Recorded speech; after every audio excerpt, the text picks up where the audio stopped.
The crystal flute of champagne felt like a sliver of ice in Alara Vance's hand.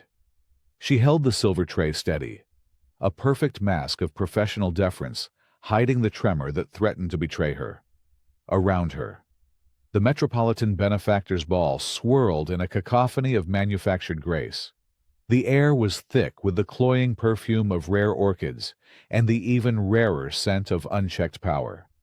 A place where fortunes were pledged with the same casual air as ordering another drink. Diamonds glittered like captive stars on necks and wrists, trophies of conquest in a world she had once known from the inside.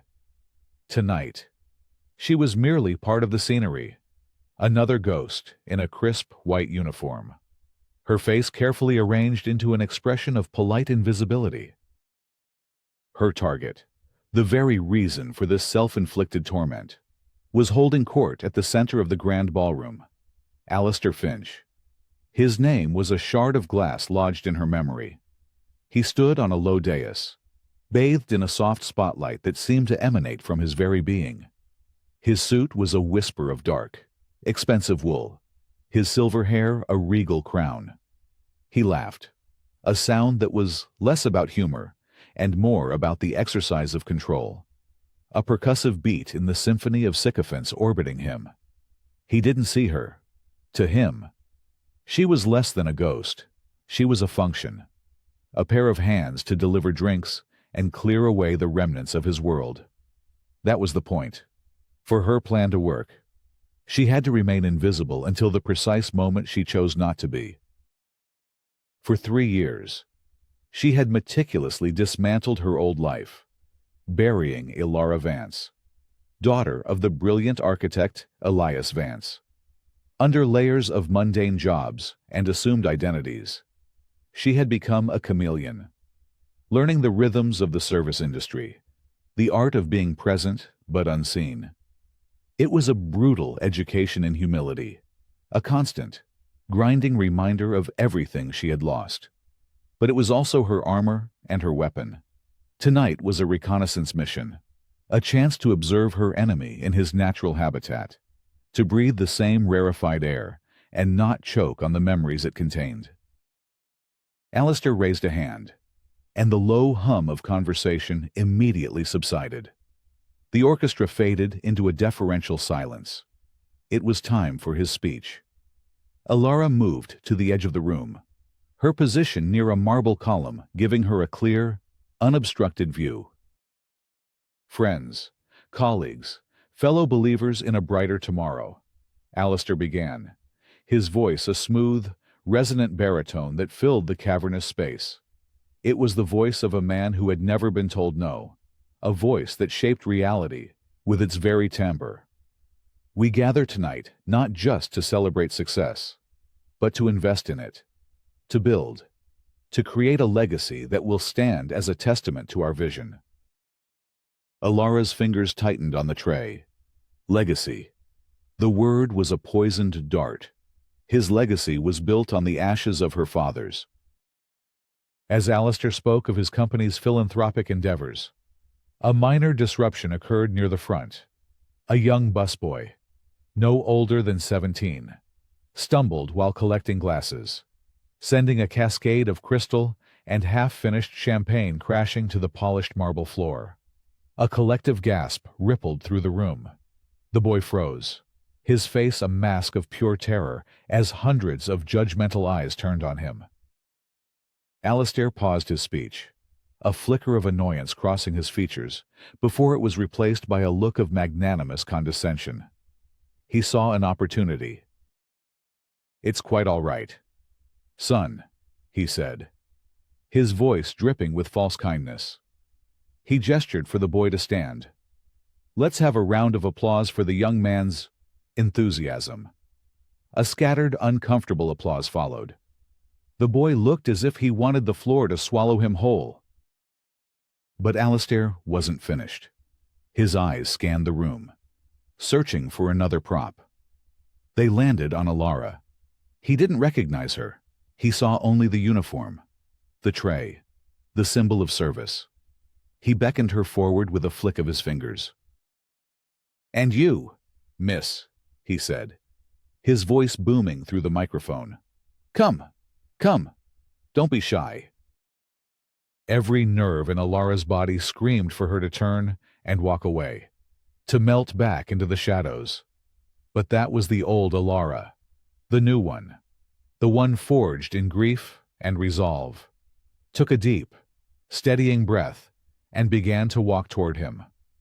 The journey across the ballroom floor felt like a mile. The faces of the guests blurred into a gallery of indifferent aristocrats. Her worn, comfortable server's shoes were silent on the marble, a stark contrast to the thunder in her chest. She stopped a few feet from the dais, her expression perfectly, unnervingly blank. She inclined her head slightly. Sir. Alistair smiled, a predator's smile that didn't reach his cold, calculating eyes. Tell me, he said, turning back to his audience, but keeping his focus on her. What is your ambition? What do you dream of when you're not serving us? It was a trap, a cruel piece of public theater designed to reinforce the chasm between his world and hers. He wanted her to stammer, to say something small and pathetic that he could use as a charming little anecdote about the humble dreams of the working class. The room was utterly silent. Alara could feel the weight of their collective gaze, a physical pressure. And in that moment, the memory she had fought so hard to suppress broke through the surface, as sharp and vivid as the day it happened. She was 9 years old, sitting in the front row of a city planning commission meeting. Her father, Elias Vance, stood at a podium, his face pale but resolute. He was presenting evidence that Alistair Finch's cost-cutting measures on their joint skyscraper project, the Vance Tower, were creating catastrophic structural risks. Alistair, then a rising star in the development world, had taken the podium after him. He hadn't refuted the data.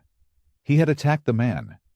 He'd mocked her father's artistic temperament, called his warnings the fanciful anxieties of a man who prioritizes pretty drawings over practical realities. He had used his charisma like a weapon, charming the commission, making her brilliant. Principled father looked like a fool. He had isolated him, humiliated him, and ultimately destroyed him.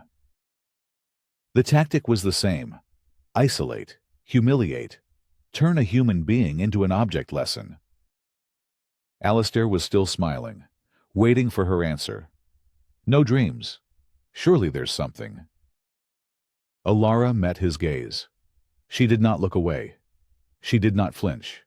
Her voice, when she spoke, was quiet, yet it carried across the silent room with absolute clarity. My dream, Mr. Finch, she said, her tone level and devoid of any discernible emotion, is to see things that are built on weak foundations fall. A stunned silence followed. The line was too precise, too poetic. It was not the answer of a flustered server. For a fraction of a second, Alistair's smile faltered. A flicker of confusion, of something almost like recognition, crossed his face. He saw not the uniform, but the eyes staring back at him, eyes that held an ancient, unsettling calm. He recovered quickly, turning her words into a joke. A budding architect. Perhaps he boomed, gesturing grandly. It's wonderful to see such ambition in our younger generation. Some just need a little guidance on the appropriate venues for it. The tension broke. His audience laughed, relieved. The public shaming was complete. He had won. He dismissed her with a wave of his hand, a king dismissing a courtier, and turned back to his speech. Alara didn't crumble. She didn't scurry away in shame. She simply gave another small, correct nod, turned, and walked back to her post by the marble column. Her composure was absolute. It was terrifying. As she resumed her position, her face unreadable, she allowed herself one internal thought. a silent vow that echoed in the ruins of her memory. "You don't remember me, Alistair, but I remember you, and I am not my father. He tried to warn you. I'm here to make sure you fall." The gala continued. The champagne flowed, and the ghost in the white uniform watched, and waited, and planned. The hook was set. The world Alistair Finch inhabited was a symphony of cold surfaces, the gleam of chrome, the sterile expanse of glass walls, the polished obsidian of a boardroom table that reflected the grim faces of men who dismantled careers with polite smiles and laser-printed reports. Ilara's world was one of paper and ink. Her small apartment in a forgotten corner of the city was a temple dedicated to a single purpose. One entire wall was a chaotic mural of her investigation, a spiderweb of names, dates, and corporate structures connected by colored yarn. At its center was a photograph of Alistair Finch, his smiling face riddled with pushpins. On the other walls, however, hung her father's architectural drawings. They were beautiful, organic things, filled with elegant curves and human-centric designs. They were blueprints for a better world, a world Finch had helped erase. For a decade, since her father's professional ruin and subsequent slow decline into a grief from which he never recovered, Ilara had lived a double life. By day, she was nobody, a barista, a caterer, a data entry clerk. By night, she was an avenging scholar, devouring books on corporate law, forensic accounting, and structural engineering. She had taught herself to read financial statements like a second language, to trace the flow of dark money through shell corporations with the patience of a cartographer mapping a treacherous coastline. Her conservatory training in piano, a relic from her former life, had given her an unusual discipline. She approached her quest for justice with the complex, mathematical beauty of a Bach fugue, each move planned, each countermove anticipated. She was not alone. Though her circle of trust was perilously small, her first ally was Marcus Thorne, a journalist who had seen better days. Once a rising star with a Pulitzer nomination, Marcus now wrote for a cynical online news aggregate, his talent soured by years of watching powerful men like Finch bury the truth under an avalanche of legal threats and PR spin. He had been a cub reporter on the city desk the day the Vance Tower story broke, and had always harbored a suspicion that the official narrative was a lie.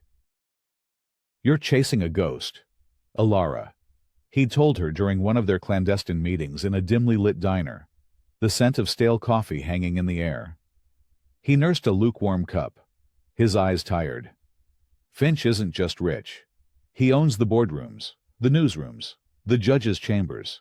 He's woven into the very fabric of this city." "The fabric is tearing," Ilara replied, sliding a folder across the sticky tabletop. "I found a discrepancy in the original concrete supplier's invoices. They double-billed Finch Global for a lower-grade mixture and kicked back the difference to an offshore account. An account Finch controlled." Marcus had sighed, but he'd opened the folder. The old spark of the investigative reporter was still there, buried but not extinguished. "This is a start," he'd admitted. "But it's not a smoking gun. It's a 20-year-old receipt." Her other confidant was Ben Carter, her father's former partner. A kind, gentle man with flower-white hair and shoulders permanently stooped from leaning over drafting tables. Ben ran a small architectural firm that barely stayed afloat. He was haunted by guilt, believing he should have fought harder for Elias. He was Ilara's connection to the past, the keeper of her father's true legacy.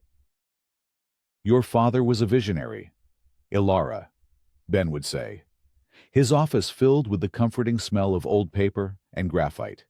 He would unroll one of Elias's old blueprints, his finger tracing the elegant lines. He designed buildings for people, not for profit margins. He believed architecture was a form of public service. Finch saw it as a blood sport. Ben had provided her with her father's old project files, boxes of notes and calculations that the official inquiry had conveniently overlooked. It was within these files that Alara had begun to piece together the technical side of Finch's fraud, cross-referencing her father's meticulous material specifications with the cheap, substandard components Finch had ultimately used. Her life was a Spartan, disciplined existence. She rose before dawn, running for miles along the river, the cold morning air a clarifying shock to her system. Her days were a patchwork of anonymous jobs that paid the bills and allowed her to move through the city unnoticed. Her nights were for the hunt. She existed on black coffee and a cold, burning resolve. There was no room for friends, for romance, for anything that might distract her or create a vulnerability Finch could exploit. She had become the instrument of her own revenge, honed to a single, perfect purpose. The humiliation at the gala had not shaken her. It had solidified her resolve. It confirmed that Finch was still the same man, arrogant, cruel, and utterly blind to the threats that did not wear expensive suits. Then, one crisp autumn morning, the moment she had been waiting for arrived. It came not as a whisper, but as a roar. Alistair Finch stood before a phalanx of news cameras, the mayor and a host of city officials beaming at his side. Behind them, a massive screen displayed an artist's rendering of a gleaming, impossibly tall skyscraper that stabbed at the sky. "Today, we break ground not just on a building, but on the future," Finch announced, his voice resonating with practiced sincerity. "We will raise a new monument from the ashes of the past, a symbol of this city's resilience, its power to rebuild, to rise again. We call it the Phoenix Towers." Alara watched the press conference on her laptop, her heart turning to ice. The location, displayed in a glossy graphic on the screen, was achingly familiar. It was the same parcel of land, the very ground where her father's dreams had collapsed into a pile of rubble and scandal. Finch wasn't just building a skyscraper. He was building it on her family's grave, and he was calling it a monument to his own glory. The time for planning was over. The inciting incident had arrived. Alistair Finch had just handed her the weapon she would use to destroy him. The first shot had to be a warning, a precise, surgical strike to let Finch know he was vulnerable, that the past was not as buried as he believed. Alara's plan was to use Marcus to leak a crucial piece of information she had unearthed from her father's files, a preliminary geotechnical survey of the Phoenix Towers site. Her father had commissioned it 20 years ago, and it showed a significant geological fault line running directly beneath the proposed foundation, a risk that could only be mitigated by deep, prohibitively expensive caissons. It was a detail Finch had buried in the original planning application. Building his new ego monument on that same spot without addressing the fault was not just arrogant. It was criminally negligent. Marcus, galvanized by the sheer audacity of Finch's project, agreed. An anonymous source from within the city planning department. He strategized, his voice crackling with a long-lost excitement.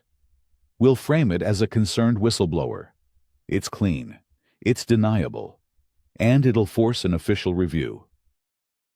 He published the story late on a Tuesday night on the Urban Ledger, the online news outlet he worked for 12 glorious hours.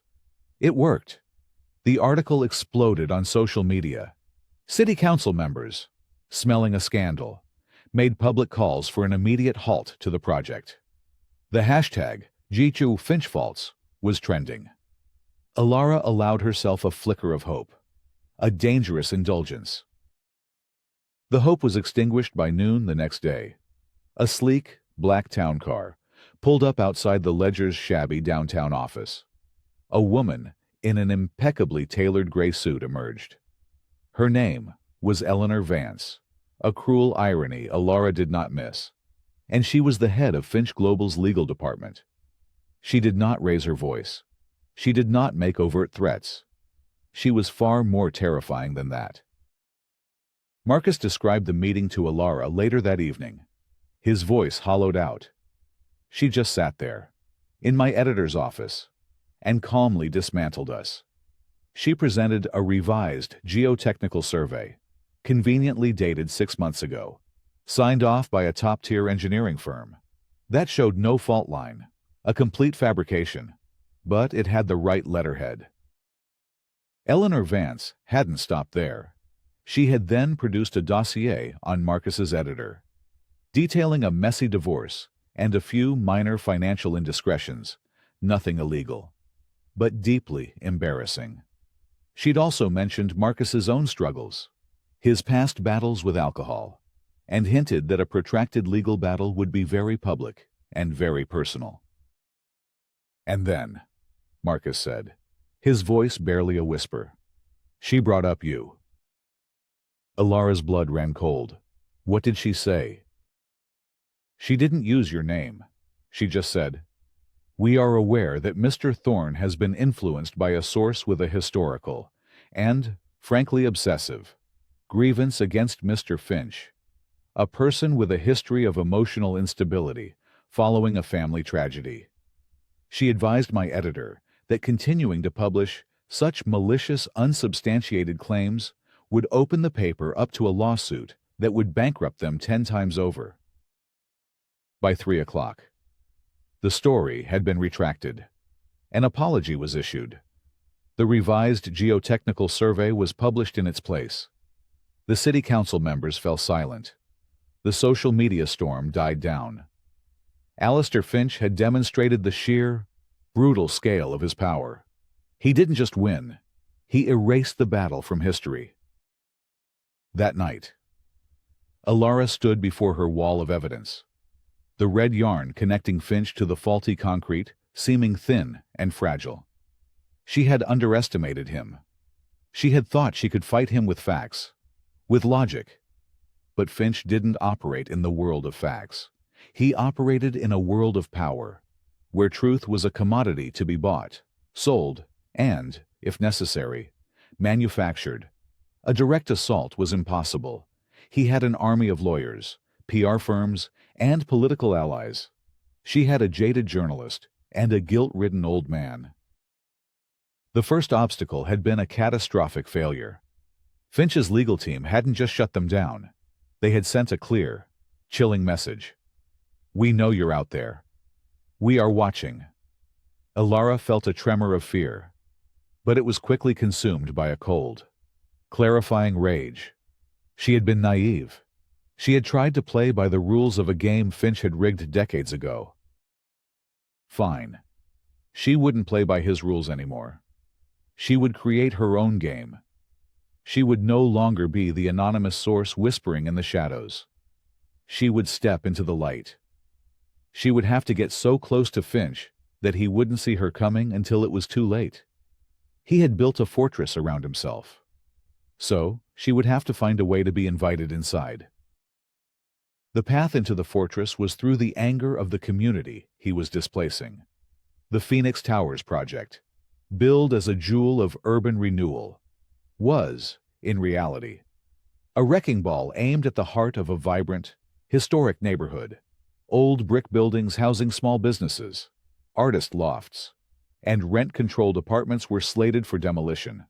The residents had organized, forming the Northgate Community Alliance, a passionate but disorganized coalition armed with cardboard signs and righteous fury. They were no match for Finch's legal team. They needed a strategist.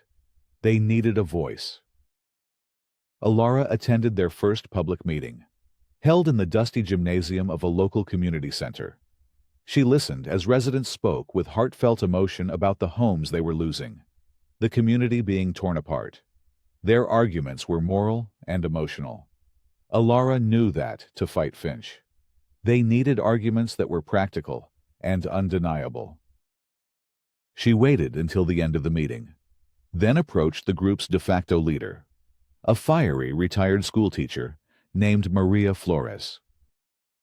Your passion is your greatest asset, Alara said calmly. But it's not a weapon he fears. Finch doesn't speak the language of community. He speaks the language of zoning ordinances, environmental impact reports, and shareholder value. Maria eyed her with suspicion. And who are you?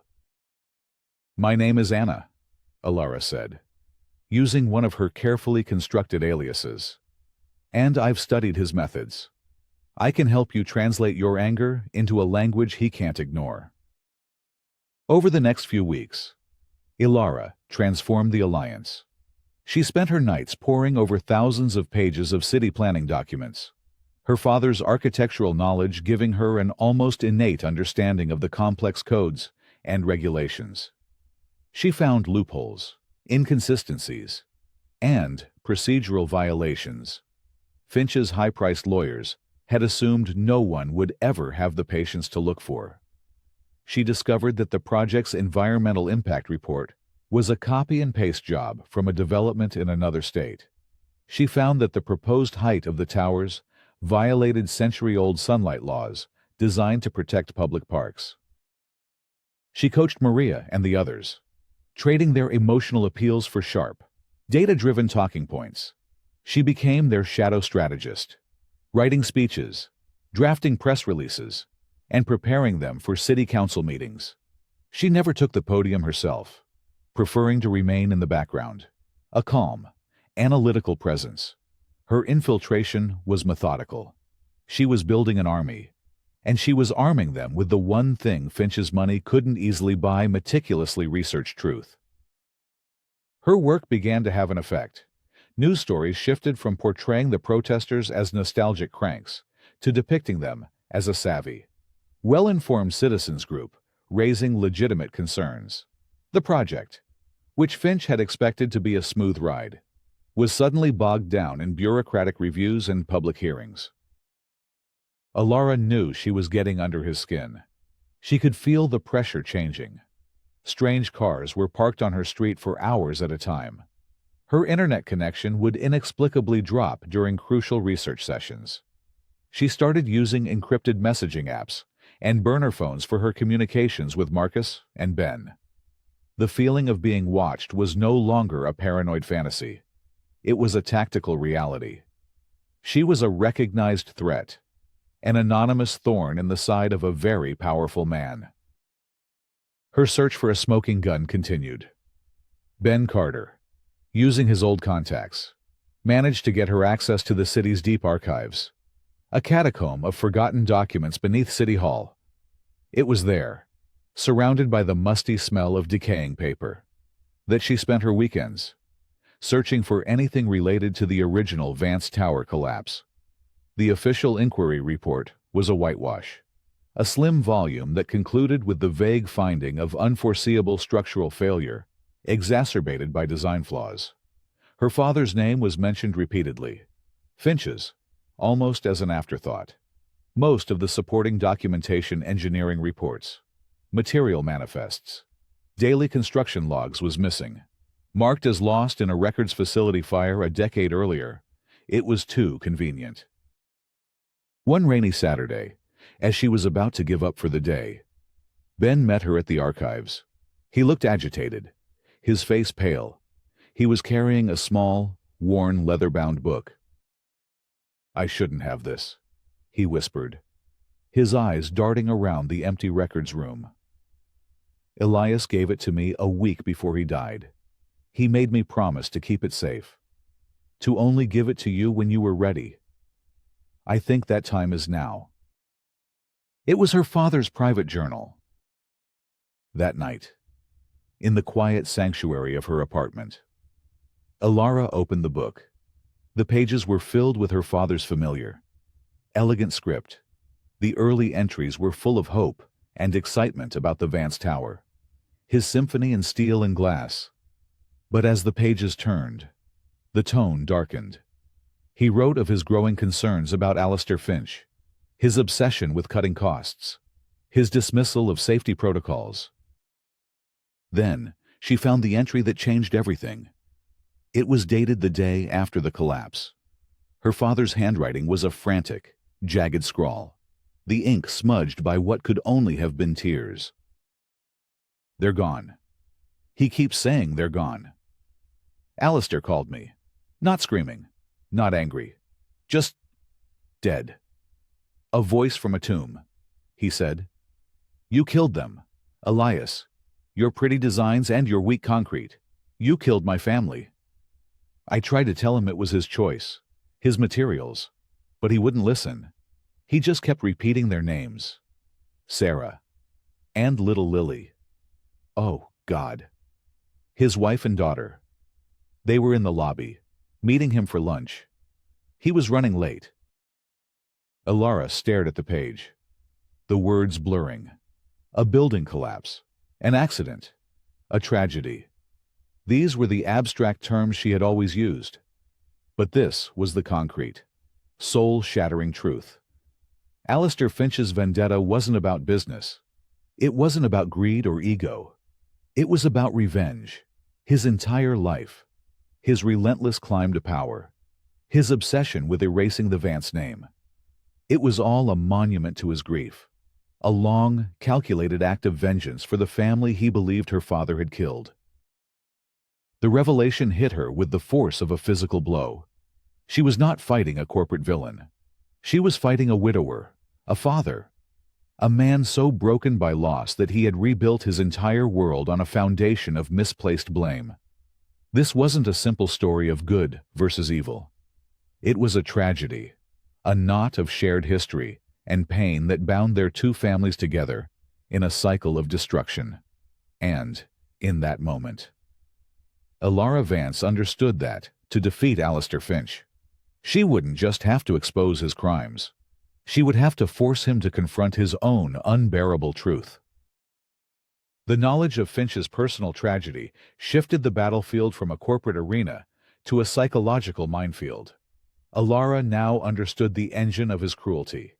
Every attack on her father's legacy, every move to build his own, was an attempt to rewrite a history he couldn't bear. And now, he was turning that same focused, grief-fueled rage on her. Finch, sensing that the community opposition was being guided by a single, intelligent hand, decided to sever her from her support system. He began with Marcus. Finch didn't use lawyers this time. He used his influence. He made a quiet call to the majority shareholder of the media conglomerate that owned the Urban Ledger. 2 days later, Marcus was fired. The official reason cited as a pattern of journalistic malpractice and reliance on unreliable sources. A carefully worded memo was circulated to every major newsroom in the city, effectively blacklisting him. Marcus called Alara from a payphone, the last of a dying breed. "He didn't just get me fired, Alara. He professionally executed me," he said, his voice a ragged mix of disbelief and resignation. "I can't even get a freelance gig writing obituaries. He's made me toxic." Alara felt a cold knot of guilt in her stomach. "Marcus, I'm so sorry." "Don't be," he cut in, a flicker of the old defiance in his tone. "It just proves we're right. You don't use a nuke to kill a mosquito. He's terrified of what you know. This just means I have nothing left to lose. I'm with you to the end. Alara, off the books." Next, Finch went after Ben Carter. It was a more subtle, more insidious attack. 3 of Ben's largest clients, all of whom had tangential business ties to Finch Global, suddenly pulled their contracts, citing vague economic uncertainties. It was a devastating blow to Ben's small firm. Within a week, he was facing bankruptcy. He met Alara in a quiet park, the autumn leaves crunching under their feet. He looked 10 years older than he had a month ago. "He's trying to send me a message, Alara," Ben said, his gentle voice strained. "He's telling me to back away from you. My employees. They have families, mortgages. I can't ask them to sacrifice everything for a fight that happened 20 years ago." "You don't have to, Ben," Alara said, her heart aching for him. You've done more than enough. You gave me the key. Let me see this through. He will destroy you, child, Ben warned, placing a fatherly hand on her arm. He's a man with nothing but ghosts to lose. My father lost everything, she replied quietly. His reputation, his career, his spirit. I'm not just fighting for a building, Ben. I'm fighting for his name. She was now completely isolated. Her allies were neutralized, her resources dwindling. Finch had successfully cut her off, leaving her alone and exposed. He assumed she would retreat, that the daughter would prove as fragile as he believed the father to be. It was a profound miscalculation. He had not isolated her. He had unburdened her. With Marcus and Ben out of the line of fire, she was now free to take risks she never would have considered before. She had no one left to protect but her father's memory, and no one left to answer to but her own conscience. Finch had forced her to choose between her mission and the safety of her friends. She had chosen her mission. Now, it was time for the final act. The annual Finch Global Shareholder Meeting was in 2 weeks. It was the grand stage where Alistair would officially unveil the Phoenix Towers to his investors and the world. It was a celebration of his power, his vision, his victory. Alara secured a speaking slot, not as herself, but as Anna Reed, the articulate, respected spokesperson for the Northgate Community Alliance. She had earned her place on that stage, not through wealth or influence, but through relentless, meticulous work. Finch's security team would vet her, but they would find nothing. Anna Reed was a ghost, a clean identity with a plausible backstory. She would be walking into the lion's den, armed with nothing but the truth. It was a truth Finch had spent half his life trying to escape, and she was going to deliver it to him in front of the entire world. The auditorium was a cathedral of corporate power, a vast, tiered space of brushed steel, gray acoustics, and cold leather. It was designed to make the individual feel small and the institution feel eternal. On the stage, a screen the size of a city bus displayed the Finch Global logo, a stylized phoenix rising from a golden circle. The air hummed with the quiet, confident murmur of hundreds of investors, analysts, and journalists, the high priests of capital gathered for their most sacred ritual. Alara sat in the front row, a designated seat for community stakeholders. She was dressed in a simple, dark gray suit, her hair pulled back severely. She looked like a serious, unassuming policy wonk, blending perfectly into the background. Her heart was a frantic drum against her ribs, but her hands, resting on the simple file folder in her lap, were perfectly still. She could feel the gaze of Finch's security, discreet men in dark suits with clear earpieces. But she gave them nothing, her expression a mask of calm neutrality. Alistair Finch strode onto the stage to a thunderous, sustained ovation. He stood at the polished lectern, soaking in the adoration. He was at the absolute zenith of his power, the master of this universe. He began to speak, his voice a masterclass in corporate charisma, painting a vision of a future built by Finch Global, a future of gleaming towers and ever-rising profits. Legacy, he said, his voice resonating with emotion, is not about what we build, but why we build. The Phoenix Towers are more than just a structure. They are a statement that from the ruins of the past, we can create something stronger, something more beautiful, something eternal. Alara watched him, a detached observer of a masterful performance. He was selling them a story, and they were buying it completely. Finally, the moment came. The moderator, a slick financial journalist, introduced the next segment, and now, to provide a community perspective, we have Ms. Anna Reed, a representative from the Northgate Community Alliance. A polite, lukewarm applause followed. Alara walked to the stage, her steps measured and confident. She placed her folder on the lectern and looked out at the sea of faces. She found Alistair, seated in a large leather chair at the side of the stage. He gave her a dismissive, almost amused look. The little activist from the community meetings. He was about to be condescendingly tolerant. She began, her voice clear and steady, devoid of the emotional pleading he expected. "Good morning. My name is Anna Reed. I'm here to talk about foundations. Not just the physical foundations of buildings, but the ethical and financial foundations of the companies that build them." For 10 minutes, she spoke the language of the room. She didn't talk about displaced families or the soul of a neighborhood. She talked about risk assessment, material stress tolerances, and long-term structural integrity. She used their own jargon against them, presenting a coolly logical, data-driven analysis of the Phoenix Towers project. With calm precision, she dismantled the official engineering reports, pointing out inconsistencies and statistical improbabilities her father's expertise had allowed her to spot. She presented cost-benefit analyses that showed how Finch's use of cheaper, lower-grade materials would create massive, long-term maintenance liabilities, eating into shareholder profits for decades. A nervous murmur began to spread through the auditorium.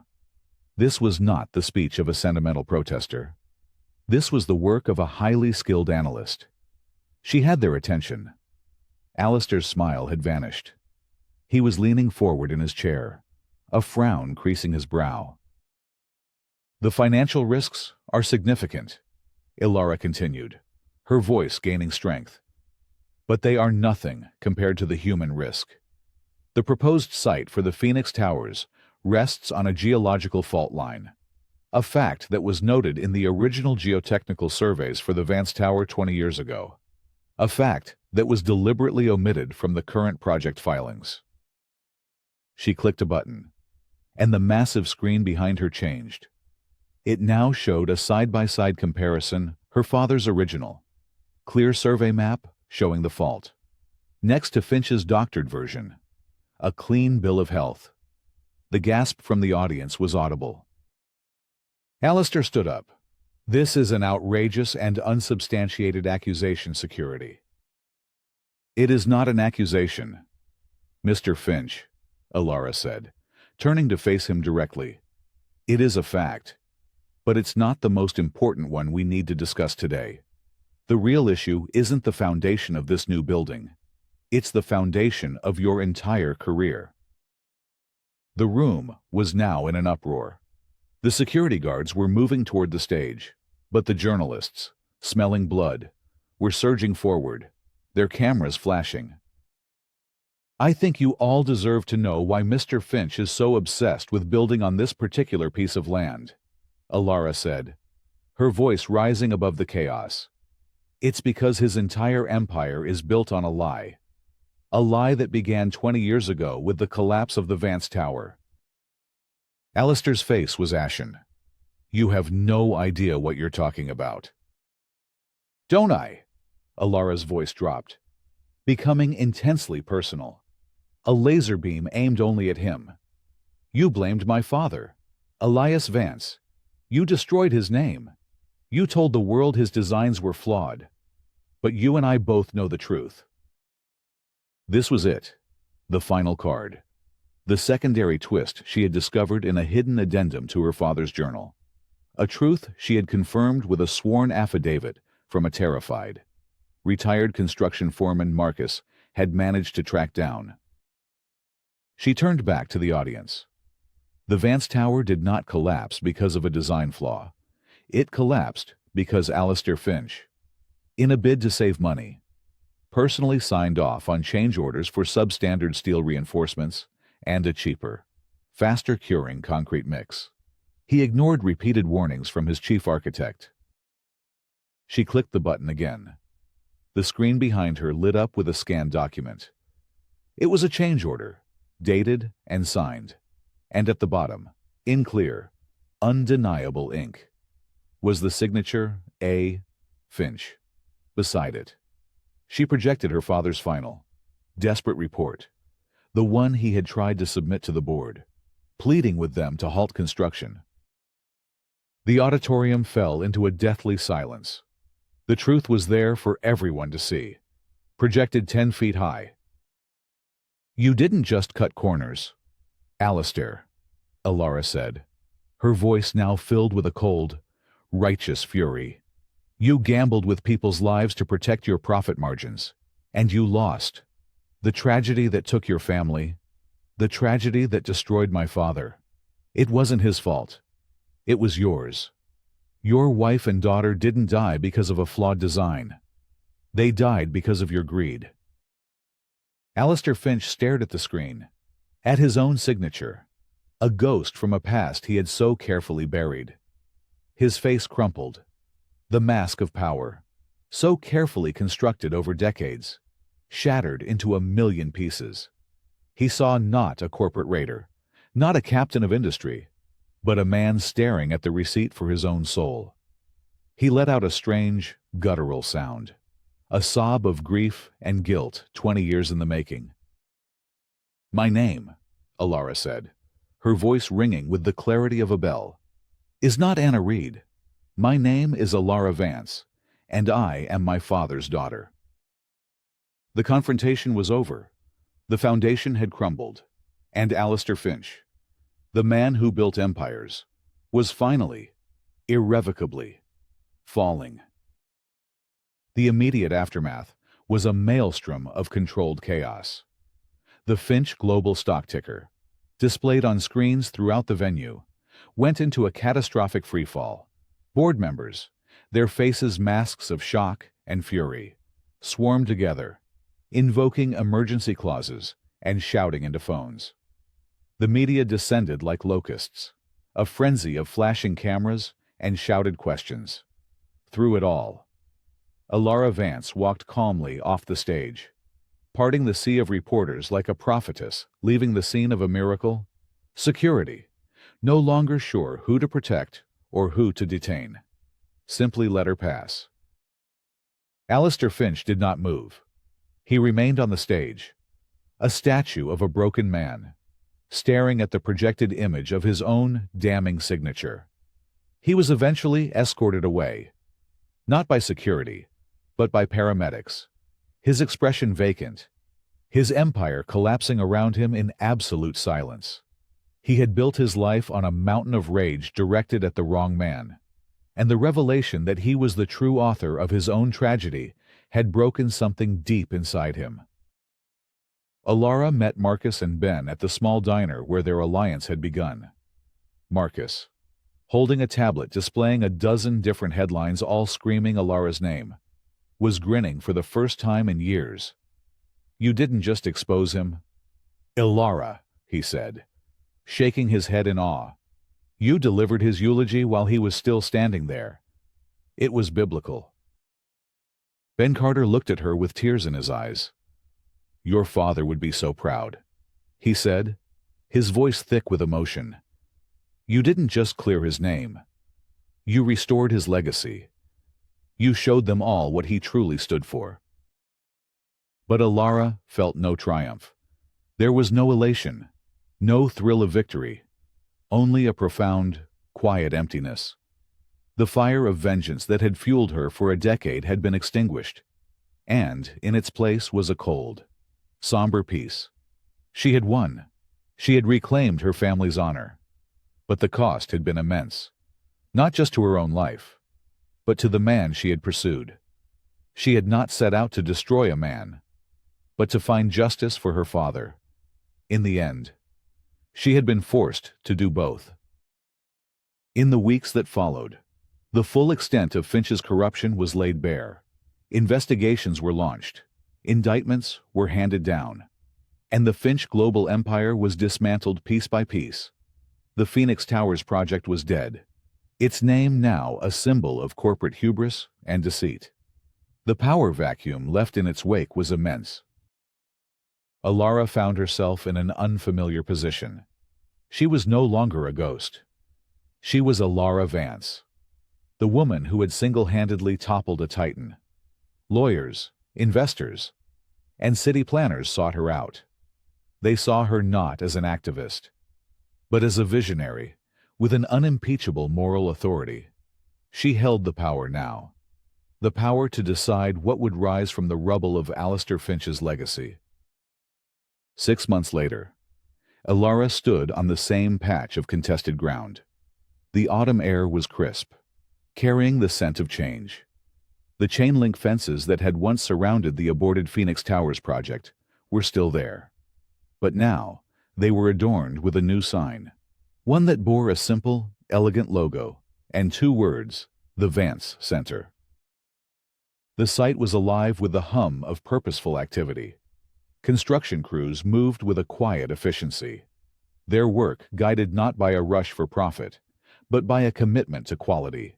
Through a consortium of ethical investors and community land trusts, she had painstakingly assembled. Alara had taken control of the project. She was not building a monument to ego that scraped the sky. She was building a community. Ben Carter stood beside her. His shoulders no longer stooped. He held a large roll of blueprints. "It's beautiful, Alara," he said, looking at the rising framework. It's exactly what he would have wanted. Alara took the blueprints from him and unrolled them across the hood of a dusty pickup truck. They were her father's original designs, the ones Alistair Finch had rejected as impractical and too expensive.